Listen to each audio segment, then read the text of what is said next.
Hello everyone, I welcome you all to I exam B. FCI manager की preparation के लिए इस series को आगे बढ़ाते हुए आज हम लोग बात करेंगे जनरल अवेयरनेस की। जनरल अवेयरनेस से इंडियन ज्योग्राफी सब्जेक्ट की आज हम लोग बात करने वाले हैं। इसमें जो टॉपिक मैंने लिया है वो आपका फिजिकल डिवीजन है। इसमें हम लोग इसमें जो बात करेंगे एमसीक्यू फॉर्मेट में बात करेंगे। बहुत बेसिक से और बहुत इजी क्वेश्चंस आपसे इस एग्जाम में पूछे जाने वाले हैं। उसी के बेस पे कुछ क्वेश्चंस मैंने इसमें फ्रेम किए हैं जो आपकी प्रिपरेशन के लिए आपको हेल्प करेंगे। तो बढ़ते अपने वीडियो की तरफ और बात करते हैं फिजिकल डिवीजन के एमसीक्यूज की। और इनके आंसर्स को आप लोग कमेंट बॉक्स में भी दे सकते हैं। एक 4-5 सेकंड के लिए वीडियो को पॉज करके इनके आंसर्स को दे सकते हैं। पहला जो क्वेश्चन है वो है palaeomagnetic study has shown that the Indian landmass has moved. Palaeomagnetic study हमें क्या दर्शाती है कि जो इंडियन लैंडमास है उसने इनमें से किस दिशा की तरफ मूव किया था। सबसे पहले हम जानते हैं कि पैलियोमैग्नेटिक स्टडी होती क्या है। क्या होती है पैलियोमैग्नेटिक स्टडी? पैलियोमैग्नेटिज्म एक ब्रांच है साइंस की जिसमें हम लोग बात करते हैं कि जो रॉक्स हैं, सेडिमेंट्स हैं, इन सभी में जो मैग्नेटिक प्रॉपर्टीज इनके प्रिजर्व्ड हैं। जब ये फॉर्म हुई थी, जब ये सब बन रही थी, उस टाइम पे इनके अंदर जितनी भी मैग्नेटिक प्रॉपर्टीज प्रिजर्व्ड हैं उन सब की स्टडी के बारे में हम बात करते हैं पैलियोमैग्नेटिक स्टडी में या पैलियोमैग्नेटिक स्टडीज में। तो ये एक ब्रांच है साइंस की। तो इसी के आधार पर हम लोग डिफाइन करते हैं जो वैगनर की कॉन्टिनेंटल ड्रिफ्ट थ्योरी है उसको।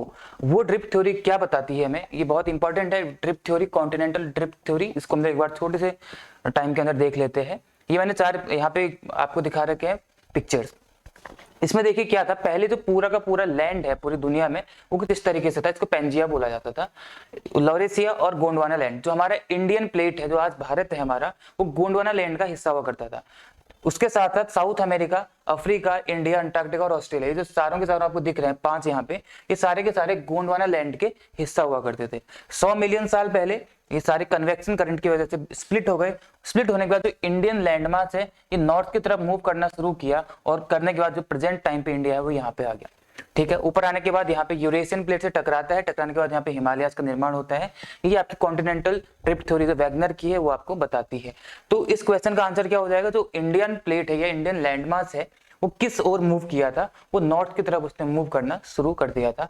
यानी कि इसका आंसर क्या हो जाने वाला था, आपका ऑप्शन नंबर बी हो जाएगा। यहाँ पे ऑप्शन नंबर ए नहीं होगा, ऑप्शन नंबर बी इसका आंसर होगा। ठीक है, अब बढ़ते हैं अपने अगले क्वेश्चन की तरफ।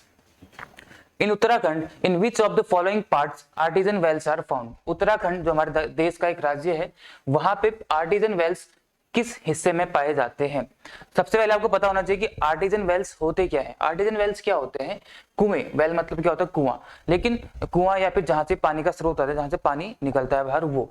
अब आर्टिजन वेल्स क्या होते हैं? ये ऐसे वेल्स होते हैं जहां पे आपको सरफेस पे पानी लाने के लिए बाहर से किसी प्रेशर को लगाने की जरूरत नहीं पड़ती, यानी किसी असिस्टेंस की जरूरत, मैनमेड असिस्टेंस की जरूरत आपको नहीं पड़ती। आपने देखा होगा हैंडपंप के माध्यम से आप पानी निकालते हैं, तो वो आर्टिजन वेल्स में नहीं आते। जब आप पर्वतीय इलाके में जाएंगे तो वहां पे आपको जमीन पे कभी कभी जैसे सरफेस है, यहाँ से खुद ही पानी निकलता हुआ दिखाई देगा। क्यों? तो सतह के अंदर जो प्रेशर है, सरफेस के अंदर जो प्रेशर है, उसकी वजह से खुद ही वहां पे पानी बाहर आने लगता है। तो जो ये चीजें कहलाती हैं, यही आपको क्या कहलाता है? आर्टिजन वेल होता है। तो ये आर्टिजन वेल्स आपको कहाँ पे देखने के लिए मिलेंगे? तराई, भाबर, हिमालय, शिवालिक हिल्स, या हिमालय का ही पार्ट क्या है, एक शिवालिक हिल्स, हम लोग आगे देखेंगे। तो तराई और भाबर में से कहाँ पे आपको ये देखने को मिलते हैं? बेसिक आंसर इसका हो जाएगा। तो कहां पे देखने को मिलता है? Option number A, Terai hills में देखने को मिल जाते हैं, तराई एरिया में। अब तराई एरिया क्या होता है? जैसे ये माउंटेन है, माउंटेन से जब नीचे को नदी बहती है तो अपने साथ पत्थर वगैरह लेके आती है, सेडिमेंट्स लेके आती है, जो कि यहाँ पे जमा करती हुई जाती है। तो जब यहाँ पे जमा करती है तो यहाँ पे जो पानी होता है ये इस जो इसने जमा कर रखा है इसके नीचे से निकल जाता है, ऊपर पानी नहीं आता है। तो ये इलाका आपका क्या कहलाता है? भाबर कहलाता है। इस इलाके को हम लोग क्या बोलते हैं? भाबर। लेकिन भाबर जैसे ही खत्म होता है उसके ठीक नीचे आपका तराई रीजन शुरू होता है। अब तराई रीजन वो रीजन होता है जहां पे ये सेडिमेंट्स इसके बाद अब नहीं रहते हैं, यानी कि यहाँ पे सेडिमेंट्स ऊपर जमा हो चुके हैं, नीचे इसका सेडिमेंट जमा करने के लिए नहीं है। अब यहाँ पे आपको पानी देखने के लिए मिल जाएगा, यानी कि सरफेस पे पानी कहाँ पे आना शुरू हो जाता है? तराई रीजन पे। तो इसलिए इसका आंसर क्या हो जाएगा? ऑप्शन नंबर ए, तराई हो जाएगा। समझ रहे हैं? पहले होता है भाबर, उसके बाद आता है आपका तराई रीजन। बढ़ते हैं अगले क्वेश्चन की तरफ। Consider the following statements. ये कुछ स्टेटमेंट्स हैं, इनको देखते हैं क्या बोल रहे हैं। Most part of the country would experience the cold waves from Siberia if there were no Himalayan ranges. The Meghalaya Plateau is an extended part of the Deccan Plateau. The western coastline of India is formed by the deposition process of rivers. पहले देखते हैं पहला statement क्या बोलता है। Most part of the country would experience the cold waves from Siberia if there were no Himalayas. हमारा जो भारत है, यहाँ पे इसको इमेजिन कर लीजिए, भारत है हमारा, और यहाँ पे हिमालयन रेंजेस हैं। अगर ये बोल रहे हैं हिमालयन रेंजेस ना हो तो हम साइबेरिया से कोल्ड वेव्स को एक्सपीरियंस करते। ऑब्वियसली जो हमारा हिमालयाज है इसकी वजह से ही जो यहाँ साइबेरिया रीजन है रसिया का, यहाँ जितने भी कोल्ड वेव्स आते हैं यहाँ पे टकरा करके उस और वापस चले जाती हैं। अगर हिमालयाज नहीं होते तो साइबेरिया से आने वाली कोल्ड वेव्स कहाँ आती, इंडिया में आती, और हम लोग इसको एक्सपीरियंस कर रहे होते। तो पहला स्टेटमेंट तो क्या हो जाएगा आपका, बिल्कुल सही हो जाएगा। The Meghalaya प्लेटू is an extended part of Deccan plateau. यही जो इंडिया का जो सदर्न हिस्सा है ये वाला, ये जो क्या है आपका दक्कन प्लेटू कहलाता है। दक्षिण, दक्कन मतलब दक्षिण, तो दक्षिण का हिस्सा जो क्या आपका दक्कन प्लेटू कहलाता है। इसी का एक हिस्सा यहाँ पे जो हमारा नॉर्थ ईस्ट इंडिया है, इधर मेघालय में है, इसको हम लोग क्या बोलते हैं, मेघालय प्लेटू बोला जाता है। यहाँ पे ये मालदा गैप से इसको सेपरेट किया जाता है। यहाँ पे जो गैप है उसको क्या बोलते हैं, मालदा गैप बोलते हैं। तो दक्कन प्लेटू का ही एक्सटेंशन क्या है आपका, मेघालय प्लेटू है। ये भी आपका सही स्टेटमेंट हो जाएगा। सेकंड क्या है, थर्ड क्या है आपका, the western coastline of India is formed by the deposition process of the reverse. यानी कि जो वेस्टर्न कोस्टलाइन है, यानी कि वेस्टर्न मतलब यहाँ की जो वेस्ट कोस्टलाइन है, ये क्या रिवर्स के डिपोजिशन प्रोसेस की वजह से बनी है, ऐसा नहीं है। इनका कहने का मतलब है कि जो नदी यहाँ से लेके आती है अपने साथ जितने भी अवशेष लेके आती है, क्या उनके जमा होने से ये कोस्टलाइन बनी है, ऐसा नहीं है। तो थर्ड स्टेटमेंट क्या हो जाएगा आपका, रॉन्ग। तो बनी कैसे है वेस्टर्न कोस्टलाइन, वेस्टर्न कोस्टलाइन बनी है जो हमारा लैंडमास है उसके सबमर्जेंस और इमरजेंस की वजह से बनी है। कुछ हिस्सा उसका पानी में डूबता है, कुछ पानी में ऊपर आता है। तो सबमर्जेंस और इमरजेंस की जो प्रोसेस है उसकी वजह से क्या बनी है, हमारी वेस्टर्न कोस्टलाइन बनी हुई है। तो थर्ड स्टेटमेंट क्या हो जाएगा इसका, रॉन्ग। तो विच स्टेटमेंट और स्टेटमेंट इज या आर करेक्ट, तो कौन कौन सा करेक्ट है आपका, first and second. Option number C इसका आंसर हो जाएगा। ठीक है, आगे बढ़ते हैं। In which of the following states और UT you don't find Himalaya mountain ranges, Himalayan mountain ranges इसमें से किस स्टेट में आपको या यूटी में आपको देखने को नहीं मिलेंगी, ये आपको बताना है। ये आपको पता ही होना चाहिए, इंडिया का मैप आप लोगों ने देखा ही होगा, हिमालय कहाँ कहाँ पे हैं। तो ऊपर जम्मू कश्मीर लद्दाख से शुरू होते हैं और यहाँ पे आप अरुणाचल प्रदेश तक चलते चले जाते हैं हिमालय। तो उसमें सिक्किम आता है, हिमाचल प्रदेश भी आता है, जम्मू कश्मीर भी आता है और त्रिपुरा भी आता है। ठीक है, इन सब जगह पे आपको हिमालय देखने को मिलेंगे, लेकिन उत्तर प्रदेश में आपको हिमालय देखने के लिए नहीं मिलता है। ठीक है, इस चीज को आप लोग समझ होंगे। तो बेसिक सा क्वेश्चन था, आगे बढ़ते हैं। If we are travelling in the Himalayas which of the following can be seen, अगर आप हिमालयाज में ट्रेवल कर रहे हैं तो इनमें से आपको क्या देखने के लिए मिलेगा, U turn river courses, parallel mountain ranges, deep gorges, steep gradients causing landslides.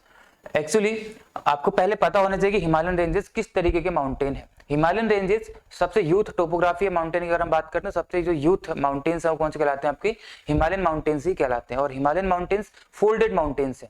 अब किसी माउंटेन के फोल्ड होने के लिए या जो फोल्डेड माउंटेन्स है उन सबकी प्रॉपर्टीज ही क्या होती है, ये चारों होती है। अगर फोल्डेड माउंटेन है तो ऑब्वियसली वहां पे यू टर्न रिवर्स आपको देखने के लिए मिलेंगी, क्योंकि फोल्डेड माउंटेन्स है, ऑब्वियसली जितनी नदियां आएंगी वो कैसे आएंगी, टर्न होते हुए आएंगी और कहीं ना कहीं भी यू टर्न आपको देखने के लिए मिलेगा। तो ये आपका सही हो जाएगा। पैरेलल माउंटेन रेंजेस, जो हिमालयन रेंजेस हैं वो पैरेलल है। हिमालयन रेंजेस 3 पार्ट्स में डिवाइड की जाती हैं, ग्रेटर हिमालय, मिडिल हिमालय और उसके बाद शिवालिक हिमालय। और इन जो ग्रेटर हिमालय है उसके उस तरफ का जो एरिया कहलाता है वो ट्रांस हिमालय कहलाता है। ट्रांस हिमालय कोई पर्वत या कोई पहाड़ नहीं है, बल्कि जो ग्रेटर हिमालय उसके उस पार का एरिया क्या कहलाता है, आपका ट्रांस हिमालय कहलाता है। तो ऑब्वियसली ये पैरेलल माउंटेन रेंजेस हैं। डीप गॉर्जेस, हिमालय से पहले वहां पे नदियां बहती थी, अब जब तैतीस सागर के बाद वहां पे हिमालय का निर्माण हुआ, हिमालय के निर्माण होने के बाद क्या हुआ, जैसे हल्के हल्के हिमालय, जैसे मान लीजिए सरफेस ये थी, यहाँ पे थी, यहाँ पे मान लो हिमालय का निर्माण हो रहा है, लेकिन यहाँ पे नदी पहले से बह रही है। तो बहते बहते नदी क्या करती थी, जैसे हिमालय बन रहा है तो बीच में स्पेस बनाते हुए चलती चली जाती थी, और समय के साथ साथ वो स्पेस बनते बनते क्या होता है, गहरा होता चला जाता है इस तरीके से, और होते होते पहले यू से इस तरीके से आएगा हल्का हल्का, फिर और गहरा जाएगा, फिर और गहरा जाएगा। तो इनको हम लोग क्या बोलते हैं, गॉर्ज बोलते हैं। इस कॉन्सेप्ट को हम लोग कभी आगे देखेंगे, यहाँ पे आपको शॉर्टकट में समझा दिया है। तो यहाँ पे आपको डीप गॉर्जेस देखने के लिए मिल जाते हैं। ऐसी नदियां जो किसी पर्वत के निर्माण से पहले से बह रही होती हैं उनको पेरिनियल रिवर्स बोला जाता है। तो हिमालयन रेंजेस में जितनी भी नदियां आपको देखने को मिलती हैं सारी की सारी पेरिनियल रिवर्स कहलाती हैं, क्योंकि वो हिमालय के निर्माण से पहले थी। स्टीप ग्रेडियंट्स कॉजिंग लैंडस्लाइड्स, ऐसे ग्रेडियंट्स वहां पाए जाते हैं जो कि लैंडस्लाइड को के कारक होते हैं। ऑब्वियसली ये चौथा ऑप्शन भी इसका सही हो जाएगा। तो यानी इसके 1, 2, 3 एंड 4 चारों ऑप्शन सही हो जाएंगे। ऑप्शन नंबर सी इसका आंसर होगा। ठीक है, आगे बढ़ते हैं। Which of the following is the youngest mountain chain? अभी आपको बताया ना सबसे यंगेस्ट माउंटेन चेन कौन सी हमारे इंडिया की, वो है आपकी हिमालयाज, यानी कि हिमालय का पार्ट क्या है, शिवालिक। ऑप्शन नंबर सी इसका आंसर रहेगा, शिवालिक। अभी बताया हिमालय 3 पार्ट्स में डिवाइडेड है, उसमें से शिवालिक, हिमालय में भी सबसे जो यंगेस्ट है वो क्या है, शिवालिक है, जो कि उत्तराखंड वाले इलाके में आपको देखने के लिए मिल जाते हैं। अरावली, विंध्या, अन्नामलाई, नीलगिरी, ये सारे के सारे ये आपका इंडिया है। यहाँ पे मध्य प्रदेश आपका है, तो यहाँ पे आपका विंध्या आएगा पहले, उसका नर्मदा नदी बहती है, उसके बाद यहाँ पे आपको क्या आता है, विंध्या के बाद सतपुड़ा रेंजेस आती है, और अरावली आपको कहाँ पे, राजस्थान में देखने को मिलेगा। यहाँ पे नीलगिरी हिल्स, वेस्टर्न घाट्स और ईस्टर्न घाट जहां पे मिलते हैं, वहां पे आपके क्या है, नीलगिरी हिल्स है, उसके जस्ट नीचे पे आपको क्या देखने को मिलता है, अन्नामलाई हिल्स देखने को मिलते हैं, तमिलनाडु केरला वाले इलाके में। ठीक है, ये सारे के सारे, यानी कि यंगेस्ट चेन इसमें से कौन सी हो जाएगी, आपकी शिवालिक। आगे बढ़ते हैं। Which of the following is a reason for the changes in the type of vegetation with altitude in the Himalayas? मैं चाहता हूं कि इस क्वेश्चन का आप सभी लोग कमेंट सेक्शन में आंसर दें। अगले जो सेशन होगा, अगले जो वीडियो लाऊंगा मैं, उसमें इसको आपको एक्सप्लेन करूंगा। तो आप जितने भी लोग हैं एग्रीकल्चर रिलेटेड, आप लोग इस चीज को जानते होंगे कि ये इनमें से क्या है। ठीक है, आप लोग इसका आंसर देना है, अगले वीडियो में आपको इसका मैं एक्सप्लेन करके बताऊंगा।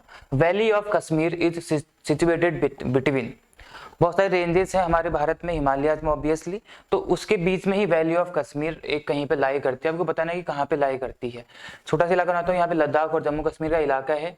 यहाँ पे आपके काराकोरम रेंज है जो कि हिमालयाज में ही है, काराकोरम, उसका लद्दाख रेंज है, फिर जांस्कर रेंज पाई जाती है। काराकोरम, लद्दाख और जांस्कर, KLZ, काराकोरम, लद्दाख और जांस्कर रेंज आपकी पाई जाती है। और उसी के नीचे अब क्या आती है, यहाँ पे पीर पंजाल आती है, क्योंकि हिमाचल प्रदेश तक जाती है। पीर पंजाल, PR मैंने यहाँ पे लिख दिया, पीर पंजाल। काराकोरम, लद्दाख, जांस्कर, नीचे पीर पंजाल रेंज आती है। यही जांस्कर रेंज और पीर पंजाल रेंज, इनके ही बीच में आपको क्या देखने के लिए मिल जाता है, वैली ऑफ कश्मीर, यानी कि यहाँ पे आपको वैली ऑफ कश्मीर दिखती है। और जो जांस्कर रेंज आपको कहाँ पे देखने को मिलती है, ये कहाँ पे, ग्रेटर हिमालयाज के यहाँ पे देखने को आपको मिल जाएगी। सारी ट्रांस हिमालयाज में आती है, या फिर ग्रेटर हिमालय में आती है। तो ग्रेटर हिमालय और पीर पंजाल के बीच में आपको देखने के लिए क्या मिलेगा, वैली ऑफ कश्मीर देखने के लिए मिल जाएगा। ठीक है, आगे बढ़ते हैं। अगला क्वेश्चन आपके सामने है, what is the height of great Himalaya above sea level? Approximate में है ये हाइट, एग्जैक्टली इतनी तो नहीं है, लेकिन आपके एग्जाम में अप्रोक्सीमेटली में आ जाती है। तो क्या है इसमें से, 8850, 8872, 8842, 8832 या 7650 मीटर। 8848.83 मीटर ये एग्जैक्ट हाइट है, लेकिन कभी कभी अप्रोक्सीमेट पूछता है तो 8850 यहाँ पे मोस्ट अप्रोक्सीमेट आंसर इसका हो जाएगा, यानी कि ऑप्शन नंबर ए इसका आंसर होगा, 8850 मीटर। ठीक है, आगे बढ़ते हैं।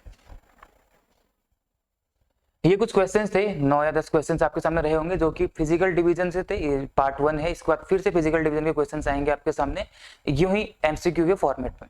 और एक क्वेश्चन आपके लिए छोड़ा था मैंने, आपको कमेंट सेक्शन में उसका आंसर देना है। फिर आपसे मिलेंगे ऐसे जनरल अवेयरनेस के, इंडियन ज्योग्राफी के अगले पार्ट 2 में, जहां पे हम लोग फिर से ऐसे कुछ MCQs को लेके आएंगे और आपकी प्रैक्टिस इनसे बेहतर होगी। तो फिर मिलते हैं आपसे नेक्स्ट वीडियो में, तब तक अपना ख्याल रखेंगे। Thank you all.